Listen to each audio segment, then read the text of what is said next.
Europe 1, bien fait pour vous. Mélanie Gomez et Julia Vignali.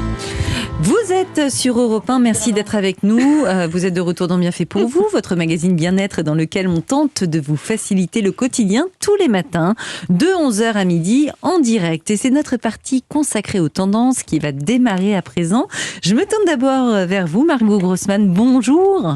Bonjour. Ah, ça faisait longtemps qu'on vous avait pas vu. Normal, bah oui, vous rentrez. Bah oui, vous rentrez d'un grand voyage, un voyage qui vous a inspiré une chronique épicée. C'est bien ça ? Absolument. Alors, je vais vous apprendre à épicer vos vies et je vous dévoile le pouvoir magique de ces épices qui guérissent. Ah, génial. Merci Margot. Mais avant de faire monter la température, grâce aux épices dans nos plats, on va faire monter la température grâce aux babioles coquines dénichées par Soisig Belin. Bonjour. Bonjour babioles. Il y a vraiment des trucs curieux. J'ai hâte d'en savoir plus. Oui, c'est de la part de qui ces petits objets? Bon, on s'intéresse à quoi alors aujourd'hui? On va s'intéresser aux sextoys. On va s'intéresser à ce que veulent les hommes. On va voir ce que les marques de jouets pour adultes ont confectionné pour eux, car il faut bien l'avouer, ils étaient un petit peu en reste, ces messieurs. C'est vrai, hein. Alors pour quelles raisons les hommes seraient plus taiseux sur leur utilisation de sextoys? J'ai demandé à monsieur Jérémy, qui est critique et testeur de jouets pour adultes. Quand on regarde la communication qui est faite pour le grand public, eh bien tout ce qui est orienté pour le genre dit féminin, eh bien c'est prendre du plaisir, avoir plus de plaisir, booster son plaisir. Alors que quand on regarde sur les produits liés à la sexualité dite masculine, c'est prends ceci pour devenir super endurant, prends ceci pour avoir une meilleure érection. Mais à aucun moment on te parle simplement de kiffer. Hein. Belle introduction donc avec la notion de plaisir. Alors attention aux oreilles chastes, je vais employer des mots tout droit sortis de notre anatomie comme verge, pénis, testicule ou même le point P. Le point P, je connaissais le G, mais le P, c'est où ça? Oui, le point P, il a fait son petit bout de chemin, alors que le point G, alors que le point P est réservé à nos chairs et tendres puisqu'il s'agit de la prostate. Et c'est là que se trouve, pour ceux qui oseraient s'y aventurer, un véritable plaisir. D'ailleurs, certains jouets que j'ai avec moi, je vais vous les faire passer, sont là pour stimuler cette zone. Là voilà, regardez, c'est un petit chapelet. On dirait une guirlande, hein, mais je ne sais pas trop où ça se met. Ça peut aussi être chouchou pour les cheveux. Voilà, c'est ça. Voilà, c'est pratique, multi-usage. Alors, je précise que si certains jouets sont pénétratifs, d'autres sont juste là pour stimuler la zone. Ça, là, vous savez vous à quoi avez... ça sert, cette guirlande là? C'est un chapelet anal. Vous insérez les petites boules et puis vous les retirez au fur et à mesure. Et là, vous avez donc la marque Lelo qui fait quand même des super belles choses. Il est très joli celui-ci, mais ça ressemble au même que pour les femmes, non? C'est un stimulateur de prostate? Oui, enfin anal. De prostate, évidemment. Et oui, ça ressemble un petit peu au sextoy, au petit lapin, vous savez, pour les femmes. Oui, en fait, il semblerait qu'il y ait plusieurs types de masturbateurs, non? Voilà, il y a différents types de masturbateurs. Il y a ce que l'on nomme les mécaniques. Alors là, vous avez besoin de vos petites mimines. Hein. J'en ai quelques-uns avec moi, je vais vous les faire passer. C'est ce qu'on appelle des gaines. Alors celle-ci, elle est toute simple, très soft. Vous pouvez toucher, hein, la texture est très agréable. C'est de l'élastomère. C'est quoi? On dirait des petits mochis. C'est un anti-stress. C'est mou, hein. Et ça donne du plaisir aux hommes? Voilà, ils mettent leur pénis à l'intérieur et ils se masturbent avec. On n'a rien compris. Oui, d'accord. Et oui, et donc vous avez différents, pour varier les plaisirs, ce qu'on appelle les petits œufs, parce que du coup c'est comme en mode Kinder Surprise. Hein. Et sur la boîte, vous avez vu, il y a différentes textures. Donc celle-ci, c'est à strie, à vaguelette et à picot. Voilà, ces choses-là sont très accessibles financièrement. Ça coûte combien les petits œufs là, ça comme ça, coûte 8 texturés? €. 8 €, mais vous pouvez les utiliser que 3-4 fois et ensuite poubelle. Donc c'est pas très écolo. Ah, oui, voilà. D'accord. Mais il y en a pas à vibration? Si, il y a aussi la vibration. Alors ici, j'ai avec moi le Men Vibration de chez Satisfyer, qui est censé simuler une fellation. Voilà. Il y a 14 modes. Regardez, c'est très joli. C'est très bien emballé, toujours très bien emballé. C'est toujours des très beaux produits. Trop féminin aujourd'hui autour de la table. Il aurait fallu un homme pour. Vous avez bien testé, mais mais sinon vous avez cette petite merveille. Alors c'est une petite merveille de chez Lelo. Le F1SV2, que je prononce bien. Alors ça coûte 300 € quand même, cette petite chose-là.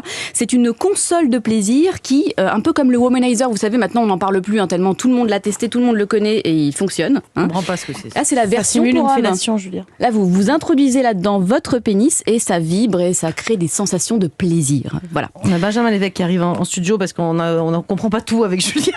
Et ce petit objet a reçu le XBiz Award cette année. Benjamin, regardez. Regardez Benjamin. Bonjour les filles. Bonjour. Alors j'ai entendu qu'il y avait un sujet intéressant, donc je voulais savoir.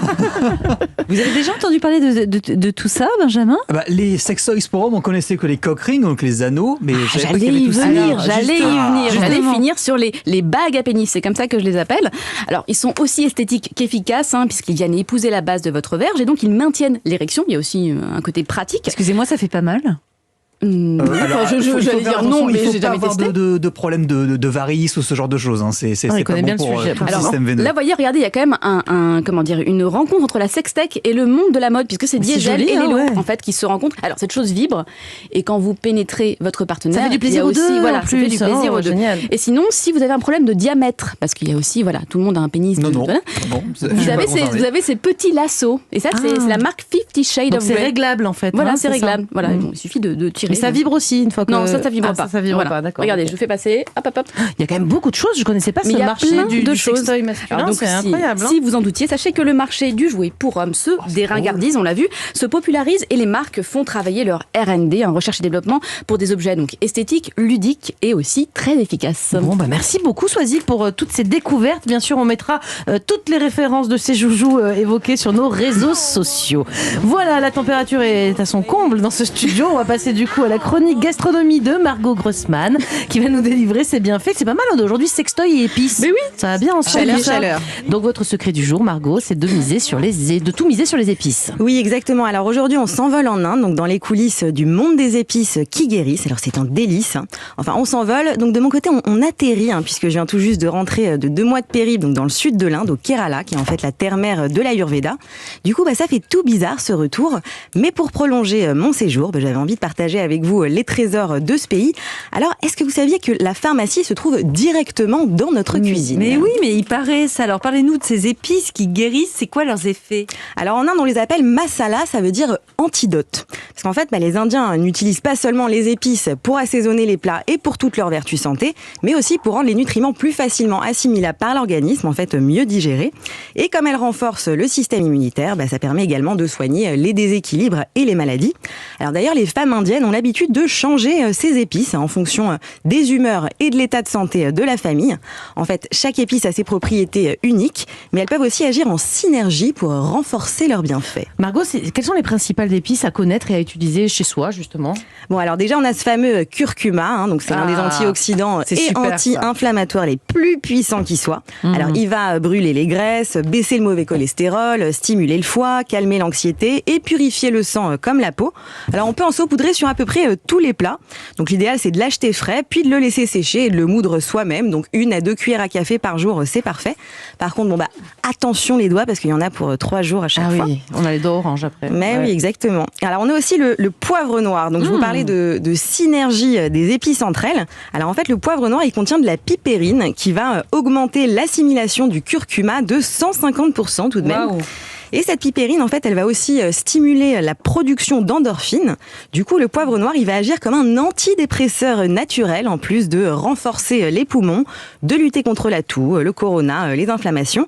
Et sachez aussi qu'il booste la libido et qu'il aide à arrêter de Entre fumer. les épices et des sextoys, dans le studio, ça va être chaud aujourd'hui. Il faut du poivre et des sextoys. Et vous avez ramené quoi d'autre d'Inde ? Alors, on a aussi donc le gingembre, donc pour le cœur, la libido, lutter contre la gueule de bois et renforcer l'action du curcuma, comme le poivre. Et on a bien sûr la cannelle, qui est ma préférée. Alors, elle est antioxydante, digestive et antibactérienne, en plus de son petit goût sucré réconfortant à souhait.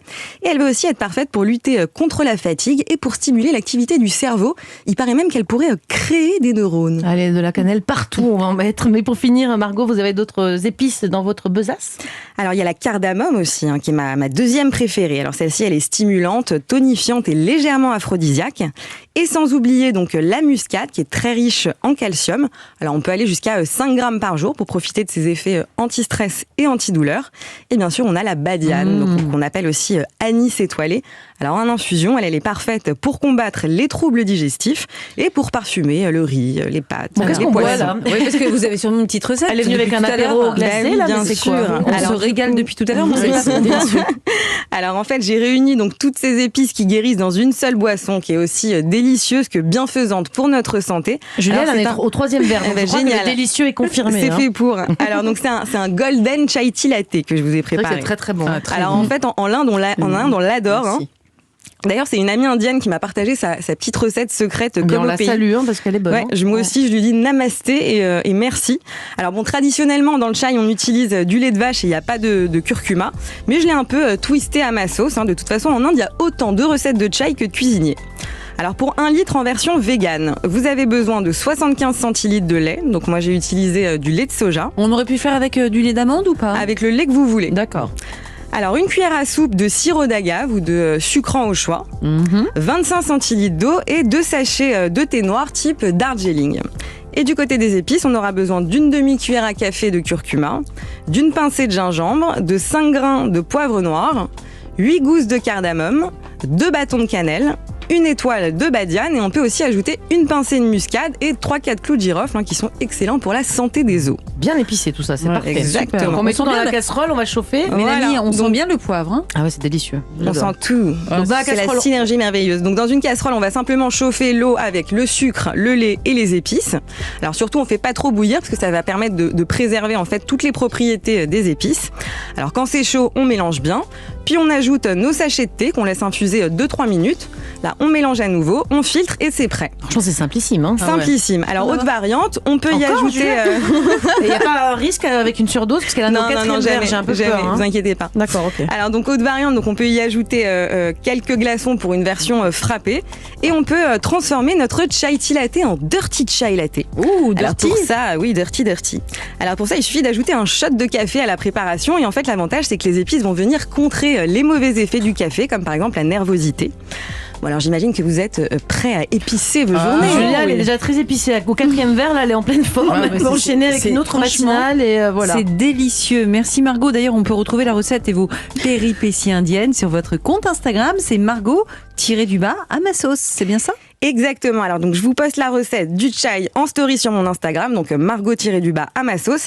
Et j'en profite rapidement pour vous parler d'un événement magique qui aura lieu le 26 juin prochain à Paris. Alors ça s'appelle le River Spirit et c'est une croisière bien-être sur la Seine avec yoga, méditation, massage, veggie food, ayurveda, très indien du coup. Génial. Alors j'y animerai une masterclass sur les épices et sur l'ayurveda justement et j'y proposerai aussi des consultations individuelles. Donc vous pouvez prendre vos places sur internet sur le site apinine.fr. Je vous poste également toutes les infos sur mon Instagram en espérant vous y accueillir. Génial. On vient de donner un shot à Romain Desarbres, il est en pleine forme pour Europe Midi. Là, je sais pas ce que je viens de boire, mais c'est très bon. Ah, c'est très très bon, vous voyez. C'est un latte, un chai latte Ça vient très épicé.